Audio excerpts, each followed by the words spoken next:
¿Cómo están? Muy buenas tardes. Comenzamos Identidad Privada, el mensaje televisivo del SADOP, el Sindicato de los Docentes Privados de Córdoba.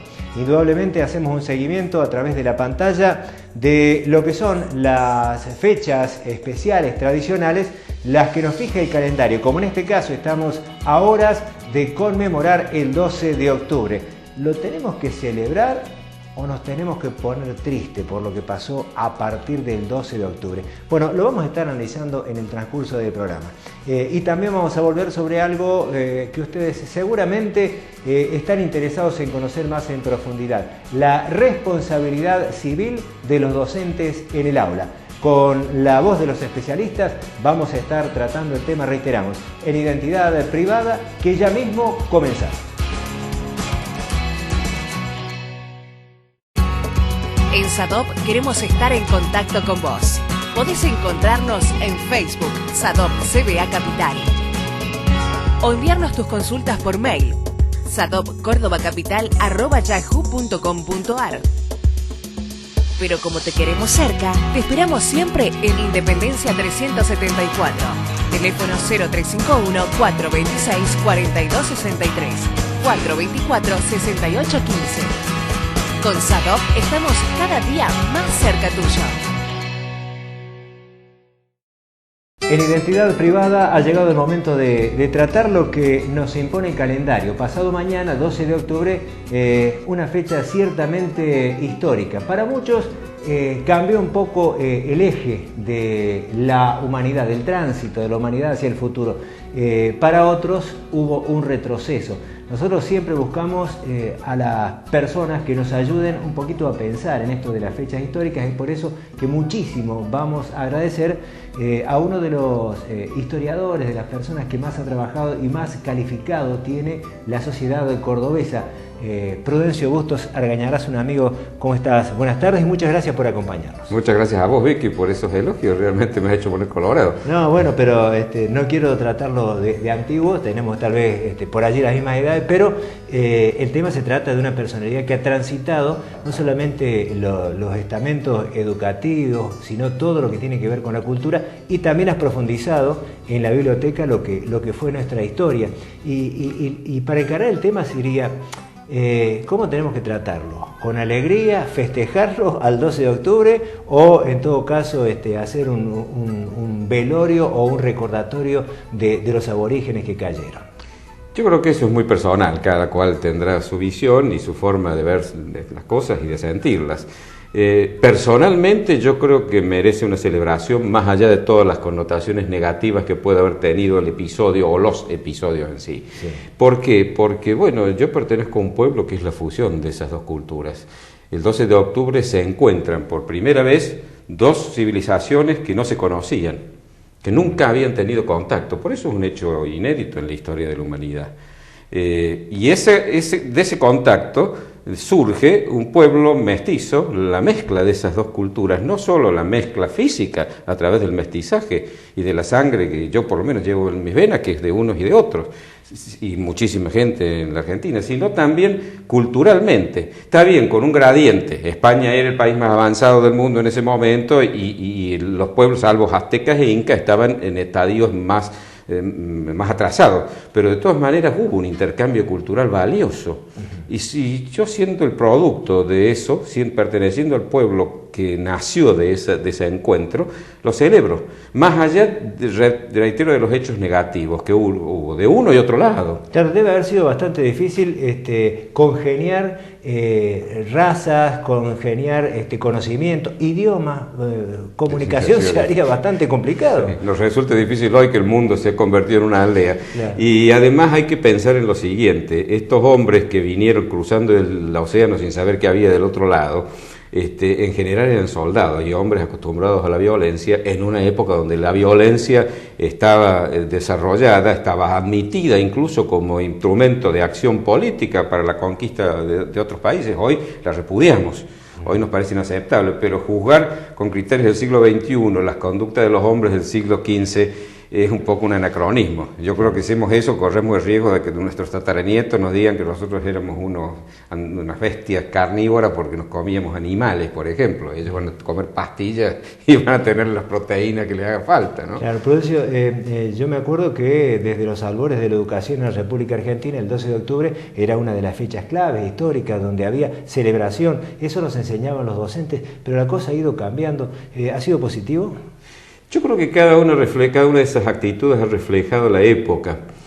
Cuando el presidente Irigoyen en 1917 crea el Día de la Raza, la connotación de la expresión raza no tenía nada que ver con la que tiene hoy. No había existido el nazismo, no había habido el racismo. No había racismo. Claro, habría racismo, pero no había sacudido el mundo como lo sacudió durante el nazismo y la Segunda Guerra Mundial. Me parece que además que no hay una raza nueva, yo no creo ya en razas.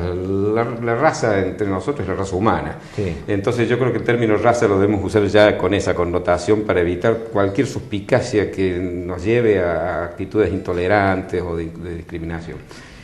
Por eso yo creo que es oportuno que hoy le demos otro nombre, a este nombre de identidad, diversidad cultural, de encuentros de culturas, como se ha nombrado. Me parece que dice mucho mejor lo que ocurrió realmente. Pero reitero, para mí es un hecho altamente positivo. Yo en este libro he rescatado un montón de elementos y de episodios positivos y negativos, de uno y otro lado, porque cuidado. Ni los españoles eran unos niñitos de pecho que venían acá a traer cultura, ni tampoco eran unos animales. Córdoba a los 50 años de vida tenía una universidad real y pontificia donde se graduaban bachilleres, licenciados y doctores. Estaba en el último confín del mundo. Claro. Y a los 50 años de vida, un caso único en toda la historia, tenía una universidad. Claro. Es decir, trajeron también eso. Y hubo muchos abusos también, hubo gente que cometió atropellos, pero la política de la corona era una política de preservación de los derechos del aborigen. La reina Isabel en eso fue una abanderada. Castigó brutalmente a Cristóbal Guerra, le hizo quitarle todos sus bienes porque había llevado indios cautivos a la península y los había vendido. Y hizo que se apropiaran de los bienes de Cristóbal Guerra y con eso rescataran a los indios y los llevaran de vuelta a su lugar porque eran vasallos libres. Había abusos, como los hay en todos lados, pero la corona, en la medida de lo posible, se ocupaba de castigarlo. Pero claro, había 15.000 kilómetros de distancia que significaban 3 meses de navegación. Claro, arduo, ¿no? Entendemos que después del tiempo ahora viene la etapa del reconocimiento a los pueblos originarios. Tal vez perdieron bastante, pero también incorporaron bastante de lo que traían de España, como lo estabas apuntando. Sí, yo creo que eso es lo positivo de estos cambios, es decir, nos hemos acordado de esta vertiente que la teníamos muy olvidada. Está bien, reitero, lo que hemos heredado culturalmente viene más de España que de los pueblos originarios. Hablamos castellano, no hablamos, pero en Paraguay hablan guaraní. Claro. Y en Santiago del Estero todavía hay quechuas parlantes. Es decir, y los mapuches siguen hablando su lengua originaria, de manera que no podemos desconocer esto. Esto es parte de lo nuestro, aunque no lo lleváramos en la sangre, en nuestra cultura, en nuestro patrimonio cultural está presente. Ni qué hablar en México y Perú, donde los aztecas y los incas realmente eran civilizaciones avanzadas. Claro. Está bien, no conocían la rueda, no fundían el hierro, ni tenían alfabeto, pero tenían avances notables en astronomía, por ejemplo. Notables avances que muchos de los países europeos no los tenían. Entonces rescatemos todo eso. A mí cuando veo que un cierto indigenismo quiere rescatar los pueblos originarios, pero denostando a lo hispánico, es como si me dijeran, bueno, para exaltar a tu padre voy a denostar a tu madre o viceversa. No, yo vengo de los dos. Rescatemos a ambos. Aquello lo tuvimos mucho tiempo olvidado. Exaltémoslo, rescatémoslo, pero no hundamos esto otro, lo cual no significa aplaudir lo malo. Un historiador como vos, ¿cómo toma esto de que muchos dicen que las celebraciones, los feriados, como en este caso, se han convertido en un hecho turístico mucho más allá del momento y la instancia de la reflexión sobre lo que nos ha ocurrido en la historia? No son incompatibles ambas cosas, es decir, la fecha en sí mismo es una manera de recordarlo. Que el feriado pase a otro día no cambia el hecho ni la posibilidad de celebrar o rememorar o tener presente el episodio histórico que se conmemora, ¿no? Yo no le veo inconveniente. Lo que sí, pero no estoy en condiciones de opinar sobre eso, podría tener connotaciones económicas. Algunos comerciantes se sienten un poco molestos por la cantidad de feriados, pero por el otro lado la industria turística se ve beneficiada. Ese resultado no lo puedo evaluar yo. En cuanto a lo que ocurre dentro de las aulas, tratándose de un espacio, un segmento de un sindicato de docentes, ¿cómo advertís que se transmite la importancia del 12 de octubre a los chicos en las aulas de Córdoba? Yo estoy un poco fuera de esto porque no soy docente y mis hijos ya son hombres grandes o mujeres grandes y no me llega el mensaje de lo que está ocurriendo en las aulas de nuestras escuelas primarias y secundarias. Pero recuerdo cuando mis hijos iban al colegio, evidentemente estaban cambiando las cosas en la medida y en el sentido en que lo hemos comentado recién, pero yo veía que las efemérides importantes, y entre ellas estas, se debatían, se discutían, los chicos participaban. Yo me acuerdo que mis hijos les hacían hacer monografías, investigaciones.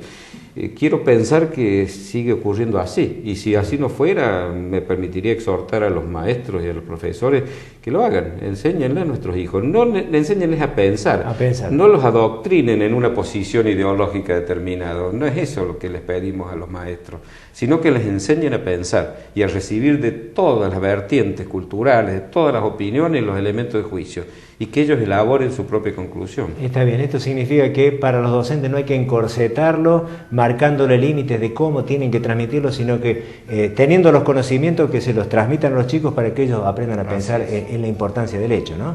Yo creo que eso es lo importante, sí. Prudencio, a propósito de este libro, el indigenismo en la Argentina, durante mucho tiempo has estado aportando a las bibliotecas. ¿Vos creés que el 12 de octubre está bien reflejado en la bibliografía con que contamos en la República Argentina? Está empezando a aparecer distintas perspectivas que están ayudando a esto que te decía, al proceso que cada uno de nosotros, si está interesado, tiene que hacer para llegar a su propia conclusión. Durante mucho tiempo la visión fue exclusivamente europeocéntrica o hispanocéntrica. Lo indígena, lo aborigen no fue tenido en cuenta o fue tenido en muy pequeña proporción. Pero desde hace mucho tiempo ya, con Ricardo Rojas, con Leopoldo Lugones, con antropólogos, con arqueólogos, empezó lo aborigen a ocupar su lugar. Y hoy incluso hay vertientes indigenistas serias que rescatan realmente lo aborigen y están dando aportes interesantísimos.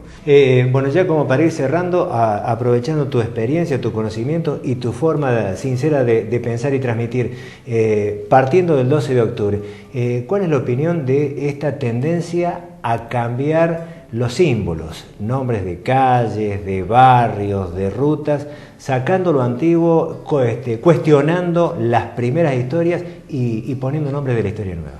Me parece que no es bueno. No es bueno por distintas razones. Primero, porque esta diversidad la tenemos que mantener. Si hablamos de diversidad cultural, eso implica la tolerancia y el respeto de la opinión ajena. Porque si la diversidad significa imponer mi propio pensamiento y sacar un nombre que no me gusta para poner otro que sí, entonces ya de diversidad no tiene nada, no estoy respetando al otro. Hay muchos nombres en las calles de Córdoba, por ejemplo, de personajes que a mí no me caen bien. Claro. A mí no me cae bien Moreno, ni Alvear, ni Rivadavia, ni Mitre, pero están allí, son parte de nuestra historia. Para otros son próceres y son personajes importantes. Entonces, si yo quiero homenajear a otros que han estado en posiciones diferentes o incluso enfrentados con ellos, pues entonces hay nuevas calles, hay nuevas plazas, hay nuevos lugares a donde podemos poner esos nombres. A mí me hubiera encantado que en Córdoba, como en la vieja Europa, las calles se llamaran como las llamó espontáneamente el pueblo hace 300, 400 años. La calle de las monjas, la calle de los artesanos, la calle de los mercaderes. Del alpargatero, como hay una calle en México. Claro, pero esos son los nombres espontáneos, los nombres que puso el pueblo, a la gente. Y después algunos sí les pondremos San Martín, Belgrano, por cierto, pero... Está. Prudencio, ha sido verdaderamente un placer poder charlar contigo. Te agradezco mucho la presencia en el programa. Gracias a vos, Víctor, y un gusto estar contigo. Prudencio Bustos Argañarás, un hombre conocido en Córdoba en identidad privada.